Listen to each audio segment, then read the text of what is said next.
ఈరోజు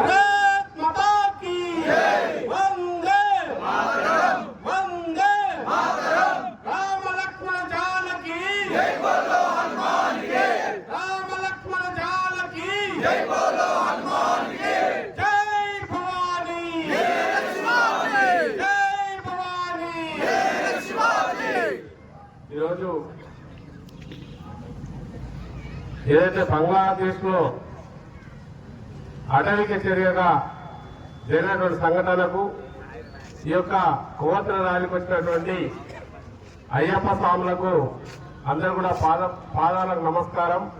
అదేవిధంగా ఇక్కడ వచ్చినటువంటి దేశభక్తులకు, గ్రామ పెద్దలకు, పార్టీలని లెక్క చేయకుండా నా హిందూ సమాజమే ముఖ్యమైనటువంటి ప్రతి ఒక్కరికి కూడా శిరస్సు వచ్చి నమస్కారం చేస్తున్నాను. సోదరులారా, ఇంతకు ముందు దేశంలో జరుగుతూనే పక్క గ్రామంలో జరుగుతూనే చైతన్యమైనటువంటి హిందూ సమాజం ఇవాళ బంగ్లాదేశ్ లో ఏదైతే దీపు సందర్భం ఎవరైతున్నాడో అతన్ని చేసినటువంటి అటవిక చర్య మామూలుది కాదు, చిన్నది కాదు. అతను చేసింది ఏం లేదు, 2 ముస్లిం వర్గాలు కొట్లాడుతుంటే అతను చూస్తూ నిలబట్టినంత పాపం. నిలబడుతూ అక్కడ ఉన్నాడు కదా, ఉన్న పాపానికి ఆ వర్గం ఈ వర్గం మళ్ళా ఒకటి ఇతను తీసుకొచ్చి ఇదే బహిరంగ ప్రదేశంలో ఒక చౌరస్తలో అందరూ కలిసి ఆ వర్గం ఇంకొక కొట్టిరు. సరే కొట్టిరు బాబు, వదిలిపెట్టిరా, వదిలిపెట్టలే. పోనీ బట్టలుంటే ఉంచిరా, ఉంచలే, బట్టలు తీసేసిరు మొత్తం. పోనీ బట్టలు తీసేసిన ప్రాణంతో పారిపోనిచ్చిరా, పారిపోనివ్వలేదు. ఏం చేసిరంటే 2 చేతులకు తాడు కట్టి ఉరి వేసినట్టుగా పైకి లాగి కింద కట్టెలు పెట్టి మంట పెట్టి విలువేలాడుతున్నటువంటి మాట్లాడమైంది. ఇదా ఈ దేశంలో లౌకికవాదం చెప్పే నాయకుడు ఎక్కడైనా రోడ్డు నింపుతున్నాడా? ఈ దేశంలో తిరగాల్సిన అవసరం ఎవరుకున్నది? హిందువులకున్నది. ఈ దేశంలో ఎంతమంది దాడి చేశారు? మొఘలాయలు దాడి చేశారు, హిందూ సంస్కృతిని నాశనం చేశారు. బాబర్ వచ్చిండు, రామాలయం కూలగొట్టిండు. ఇంకొకటి వచ్చిండు, ఊళ్ళు చెట్లు బార్బర్లు అనేక మంది వచ్చారు. నలంద విశ్వవిద్యాలయం తాకబెట్టారు. సంవత్సరాలు కాలిపోయింది. 1 సంవత్సరం కాదు కానీ మన చరిత్ర చిరిగిపోకుండా ఉన్నది, తరిగిపోకుండా ఉన్నది. కారణం ఏంటంటే హిందూ ధర్మం అనేది పుస్తకాలలో లేదు, మన యొక్క హృదయాలలో ఉన్నది, మన యొక్క మెడలో ఉన్నది. ఒక అయ్యప్ప స్వామి మాల వేసుకోవాలంటే తను 4 గంటలకు వేసి స్నానం చేసి నిత్యము దైవ పూజ చేసుకుని 45 రోజులు మండలి కార్యక్రమం చేసి అయ్యప్ప పడి పూజ చేసుకుంటే నడుము వంచి మోకాలు వంచి జీవ వదులని నమస్కారం పెట్టుకునే దర్బార్ లోపల ఎంటర్ కావాలి. కానీ శివాజీ తండ్రి వెంబడి 1 సారి 2 సార్లు పోయిండు. ఎప్పుడు తలకాయలు లింకెత్తుకొని పోతున్నాడంట. రాత్రుల నుంచి ఎవరి పిల్లగాడు కనీసం నాకు నమస్తే కూడా పెడతలేడు. నేను 2-3 సార్లు ఈ దర్బార్లో చూడబట్టాను శివాజీని. అంటే అందరూ సైన్యాధిపతి కొడుకాయనా, ఆయన పేరు శివాజీ అని చెప్పిండట. అరే శివాజీ అయితే ఎవరైతే నాకైతే నమస్తే పెట్టాలి కదా అని ఆ బాబు, నేను రాజును, నాకు నువ్వు నమస్కారం పెట్టాలి అన్నాడు. ఛత్రపతి శివాజీ గర్జించి చెప్పిండు, ఎవరికి రాజువు, ఎవరు నీవు?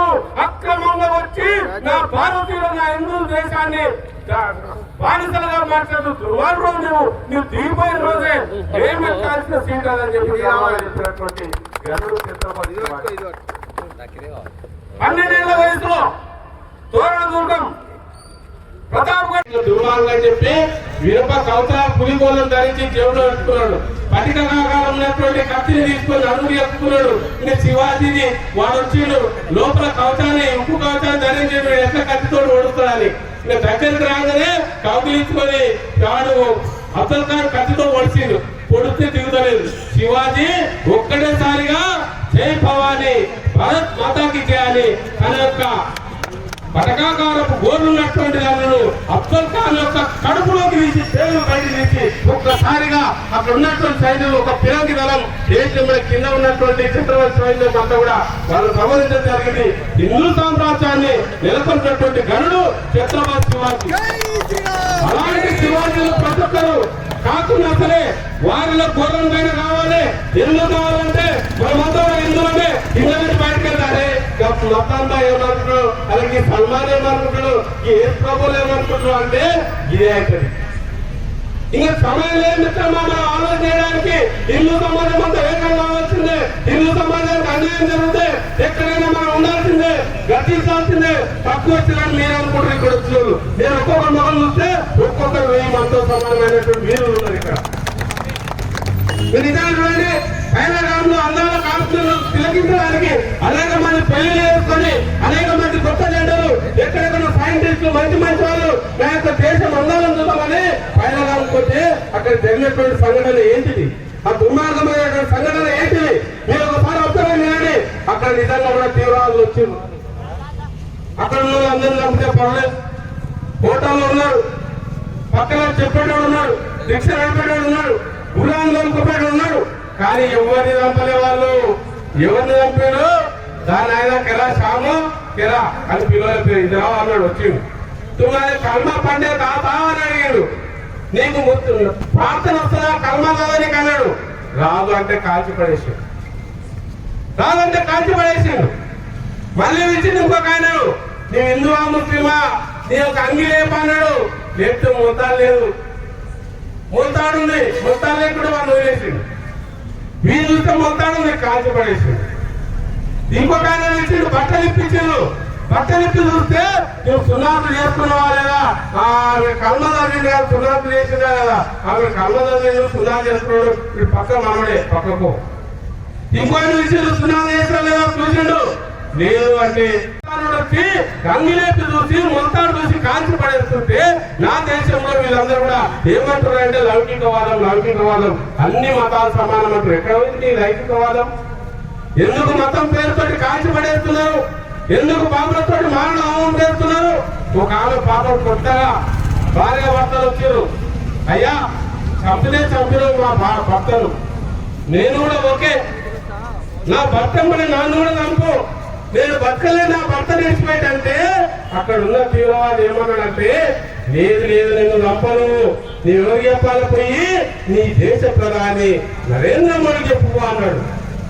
అలాంటి దుర్మార్గమైన చర్యలు చేస్తుంటే ఎవరి అక్కడ వెళ్ళి భారత ప్రభుత్వం పాకిస్తాన్ లో అణుశక్తి ఎక్కడ చంద్రబాబులు ఎక్కడెత్తున్నావు అందరూ పడుకున్న తర్వాత నీ చిట్ట చివరి వ్యక్తి కూడా నిద్రపోయిన తర్వాత పాకిస్తాన్ తీవ్రవాద యొక్క సంస్థల పైన బాంబు వేసి రైలు గుండెల్లో రైలు పరిగెత్తే విధంగా ఒక్కసారిగా దాడి చేసి భారత్ మాతాకి అని భారత మాత యొక్క శిరస్సు పైకెత్తే విధంగా భారత మాత యొక్క గర్వంగా ఉండే విధంగా చేసినటువంటి ఘనత ఇవాళ భారత ప్రభుత్వాలు. మనం అనుకుంటే ఒక్క ఓటుతో ఏమవుతుంది, ఒక్క ఓటుతోటే వస్తుంది సమస్య అంతా. ఒక్క ఓటుతోనే ఒకటి ఎక్కుతేనేమో ఏంటి గీత తీసుకొని ఈ త్రిశూల్ ఆర్టికల్ ఇదంతా కాశ్మీర్ అంతా కూడా మారి ఇక్కడ పరాయి దేశంలో కాదు భారతదేశంలో కూడా ఎవరైనా ముడితే ఇక్కడ బొంద పెట్టడానికి వీలు త్రిశూల్ ఆర్టికల్. కాబట్టి ఆ విధంగా మనంతా కూడా హింసించి ఈ దేశంలో ఉన్నటువంటి సంస్కృతిని ధ్వంసం చేసి మరి అనేక విధాలుగా దాడి చేసినటువంటి దాడులకు నిరసనగా మనం ఎక్కడైనా సరే ఐకమత్యం ఉండి హిందువులకు ఒక దీపంతో మరి ఒక దీపం వెలిగించాలి, హిందువుల చైతన్య దీప్తిని రగిలించాలనే విధంగా ఆ యొక్క పయనంలో జరిగినటువంటి పాకిస్తాన్కి ఎక్కడైతే బుద్ధి చెప్పినామో ఈ యొక్క దేశంలో బంగ్లాదేశ్ లో నిన్న సింహాల్పేట్, మొన్న రాయలకాండలో, ఇవాళ బీజేపీలో, గుంటూరులో, ఎల్లుండి వినపడుతూ ఈ విధంగా అందరూ కూడా హిందూ సమాజం ఏకమైంది. హిందూ సమాజం ఏకమైన రోజు హిందూ సమాజం అనేది పచ్చికట్టలాగా అది అంటుకొని పోగలేస్తుంది. అంటుకుంటే మాత్రం ఎవరిని ఆగేది ఉండదు. కాబట్టి సోదరులారా మీరందరూ కూడా ఇక్కడ ఎంతో పూజ ఉన్నాయని మీరందరూ కూడా ఇక్కడ వచ్చేందుకు చాలా సంతోషం. మరి యొక్క సంఘటన ఏదైతే ఉన్నదో మీరందరూ చేసినటువంటి ఏదైతే సంఘటన నిర్మాణం ఉన్నదో చాలా గొప్పది. నిజంగా కూడా ఎన్ని బైకులు పెట్టినా ఎన్ని వేసినా కానీ మనం అనుకుంటాం లాస్ట్ మిగిలేదు ఎవరంటే స్వచ్ఛమైన హిందువులు మాత్రమే మిగులుతారు. మిగతా వాళ్ళు అనేది కొంతమంది అనుకుంటారు ఎవరైనా శివాజీ ఉంటాలో ఉంటారు ప్రతి ఒక్కరు బయటకు వచ్చి ఎవరింట్లో ఉంటారంటే నా ఇంట్లో ఉంటుందా సురేంద్ర వల్ల స్వాములు వాళ్ళ ఇంట్లో ఉంటే వాళ్ళు ఎందుకంటే ఎంత చేయాలి కదా. మరి ఇంకా ఎవరు ఉంటాలి రాణా ప్రతాప్ ఎవరింట్లో ఉంటాలి అంటే మా ఇంట్లో పోయి గాయక సీనింట్లో ఉంటే చాలు, ఈ శంకరింట్లో ఉంటే చాలు అంటారు. అదే ఇంకేమైనా జవహర్ సింగ్ పటేల్ సింగ్ దేశానికి ప్రాణాలు ఇచ్చి ఎవరింట్లో ఉండాలి, మా ఇంట్లో పోయి వాళ్ళ ఇంట్లో ఎవరింట్లో లేదు. పుట్టిన ప్రతి ఒక్కరు మన ఇంట్లోనే ఉండాలి, వాడు చంపడం ముందే మనం ఐక్యమై వారి మీద గర్జించే విధంగా తయారు చేయాలని చెప్పి కోరుకుంటూ ముగిస్తున్నాను. భారత్ మాతా కీ జై.